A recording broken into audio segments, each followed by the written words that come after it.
Welcome to the deep dive. Today, we're really digging into the world of Azure AI and machine learning. Yeah, and we're going to use a set of AI-900 exam practice questions as our guide, sort of. Exactly. Think of this as a focused look at Azure's core AI stuff. So if you're trying to get a solid grip on what Azure offers for AI, maybe for the exam, or just leveling up your skills, or, plain curiosity. Then you're definitely in the right place. We've waded through these questions to pull out the really important Well, part. and we're not just going to, read off the answers. That's not the point. No, definitely not. We want to unpack why an answer is correct and what bigger concept it actually points to. We'll look at specific Azure services, sure, but also those fundamental ML ideas. Okay, our mission basically is by the end of this, you'll have a much clearer picture of these key Azure AI services and foundational machine learning concepts without feeling totally buried in tech jargon. Sounds like a plan. Ready to jump in? Let's do it. So first up, let's talk about analyzing text. Okay, question one we looked at was, which of the following Azure services is best suited for analyzing and extracting information from text documents? And the options were A, Azure Cognitive Services, B, Azure Text Analytics, C, Azure Machine Learning, and D, Azure Synapse Analytics. And the correct answer, based on the prep material, is B, Azure Text Analytics. Okay, so why that one specifically? What makes it the best fit? Well, it's interesting because Azure really does have these specialized tools.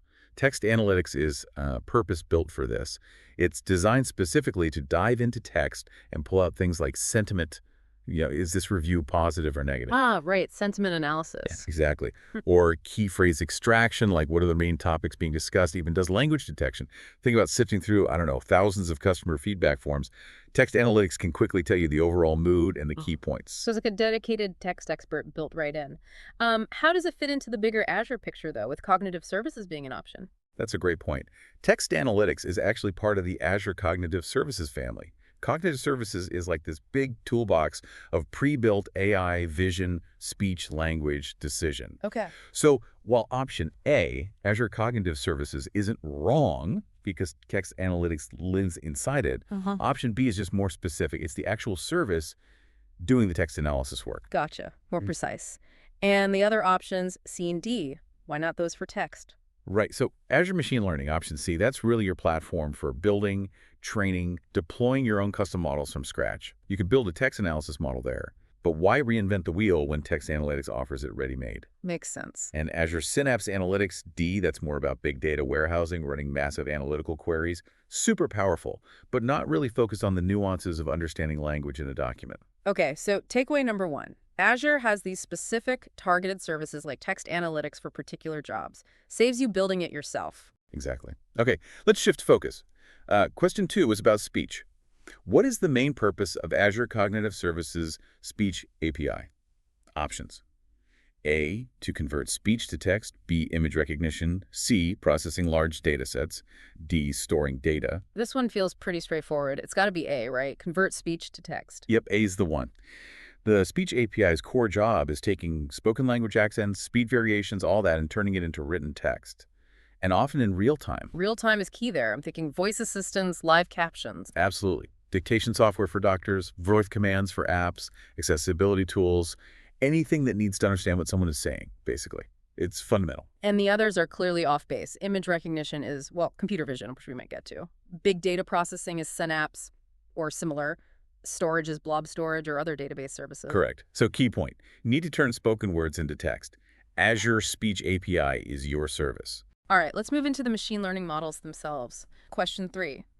What type of machine learning model would be best for classifying emails into spam and non-spam?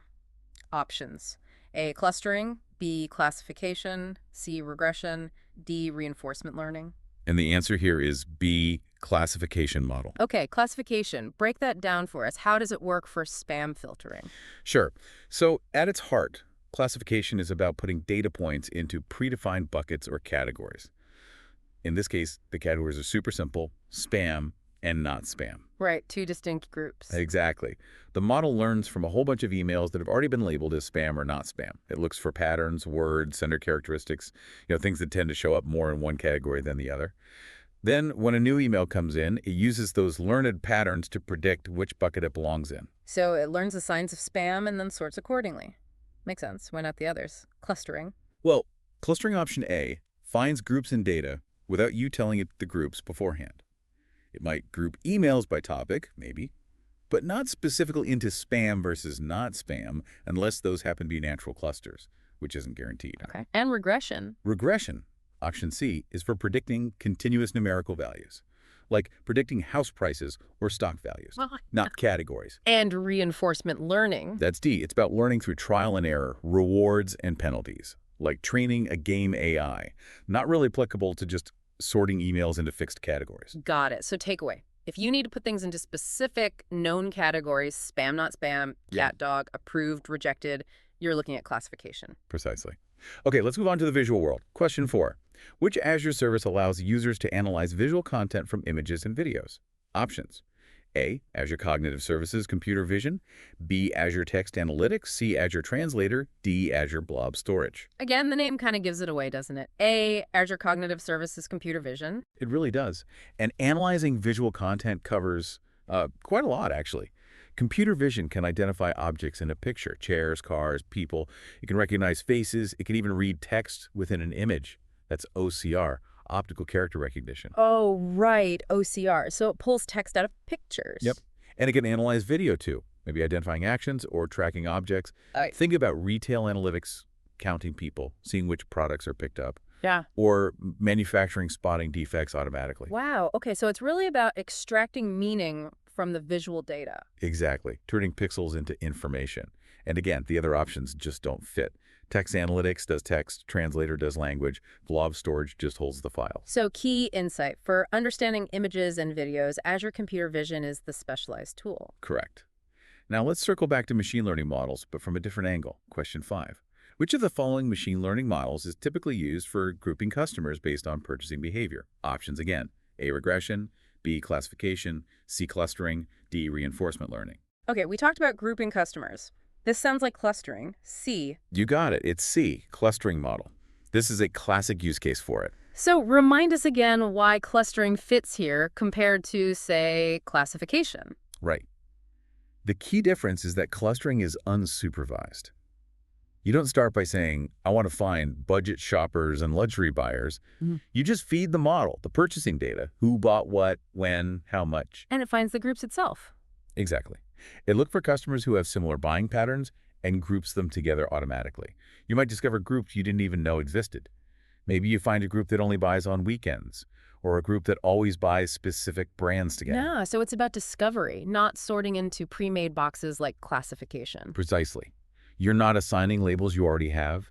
You're letting the data reveal the natural segments within your customer base. It's super useful for understanding your audience without preconceived notions. Makes total sense. Clustering, discovering hidden groups based on similarity. That's the core idea. Okay, so we've built models, we understand different types. What about managing them? Question 6. Which Azure service is used for deploying, managing, and monitoring machine learning models? Options. A. Azure Machine Learning. B. Azure Cognitive Services. C. Azure Synapse Analytics. D. Azure Databricks. This feels like it has to be A, Azure Machine Learning. We kind of touched on this earlier. Yes, A is correct. Azure Machine Learning, often abbreviated as Azure ML. It's really designed as the end-to-end platform for the entire machine learning lifecycle. End-to-end, so not just building the model. Right, building is part of it, sure. But then you need to actually deploy it so applications can use it. You need to manage different versions of the model. And critically, you need to monitor its performance over time to make sure it's still accurate and doing its job. Azure ML provides the tools and infrastructure for all of that. So it's the whole operational side, too. How does that compare to cognitive services, then? Good question. Cognitive Services gives you those pre-built AI capabilities ready to use. Azure ML is where you go to build, train, deploy, and manage your own custom models. It's the workshop versus the finished product, in a way. Okay, that clarifies the distinction. And Synapse and Databricks? Synapse is primarily for large-scale data analytics and warehousing. Databricks is often used for collaborative data science and big data processing, often feeding into Azure ML, but Azure ML is the one specifically focused on the model deployment and management lifecycle itself. All right, so Azure ML, the central hub for the whole custom ML journey from start to finish and beyond. You've got it. Now let's tackle a different learning paradigm. Question 7. What is the purpose of reinforcement learning? Options. A. Predict numerical values. B. Optimize decision-making by learning from rewards and penalties. C. Classify data. D. Group data points. Okay, we ruled this out for spam filtering. The answers seem to be B, right? Optimizing decisions using rewards and penalties. Can you unpack that a bit more? It sounds complex. It can seem that way, but the core idea is learning by doing, essentially.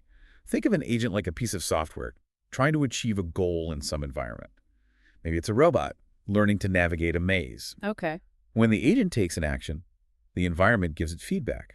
A reward, if the action was good, like moving closer to the maze exit, or a penalty, if it was bad, like hitting a wall. The agent's goal is to learn a strategy, a sequence of actions that maximizes its total rewards over time. So it learns through trial and error, guided by getting positive or negative feedback, like training a dog with treats. That's a pretty good analogy, yeah. It figures out the best actions to take in different situations to get the best outcome. It's not predicting a number, that's regression A, or putting things in categories, classification C, or just finding groups, clustering D. It's about learning optimal behavior. Interesting. So reinforcement learning, learning to make the best decisions through feedback. Exactly. Very powerful for things like robotics, game playing, even optimizing complex systems like traffic flow. Cool. Okay, back to data patterns. Question 8. Which of the following is a key feature of unsupervised learning? Options. A. Uses labeled data. B. Predicts categorical outcomes. C. Finds patterns in unlabeled data. D. Optimizes decisions using rewards. We've talked around this. The key feature is C, right? It finds patterns in unlabeled data. Unlabeled. Why is that the defining characteristic? Because that's fundamentally what sets it apart. With supervised learning, which option A describes, you need data that's already been labeled with the correct answer. You show the model examples. This is spam, this is not spam. Right. You provide the answers during training. Exactly. But with unsupervised learning, you just give the algorithm the raw data. No labels, no answers. You're essentially saying, here's a bunch of stuff. See if you can find any interesting structure or groups or outliers in it. Clustering, which we discuss, is a prime example of unsupervised learning. So it's about discovering structure the algorithm finds itself, rather than learning to replicate labels we provide? Precisely. Option B, predicting categories, is classification, usually supervised. Option D, optimizing decisions with rewards, is reinforcement learning. So C is the defining feature, working with data that doesn't have predefined answers attached. Got it. Unsupervised learning, finding patterns without labels. You've nailed it. Okay, nearly there. Question 9. What Azure service is best suited for building and training machine learning models from scratch? Options. A. Cognitive services. B. Azure Machine Learning. C. Azure Databricks. D. Azure Speech Services. So this feels like a bit of a repeat, but reinforces the point. It's B again, Azure Machine Learning. Correct, it's B. And yeah, it does reinforce that central role.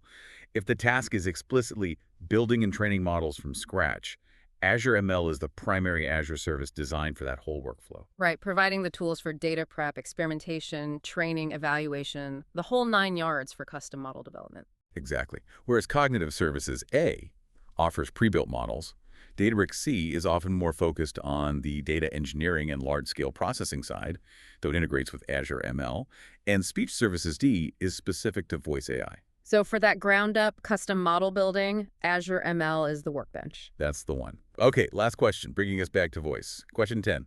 Which of the following Azure services would you use to convert speech into text in real time?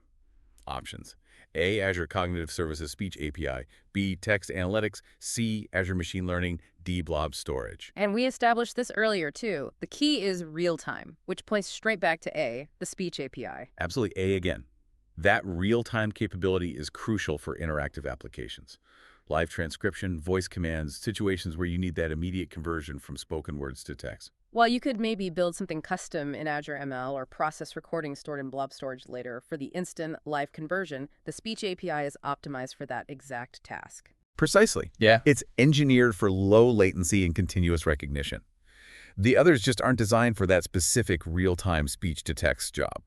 Well, the world of AI and ML is massive and always changing, so we definitely encourage you to keep exploring the services and ideas that caught your interest today. Thanks for diving deep with us.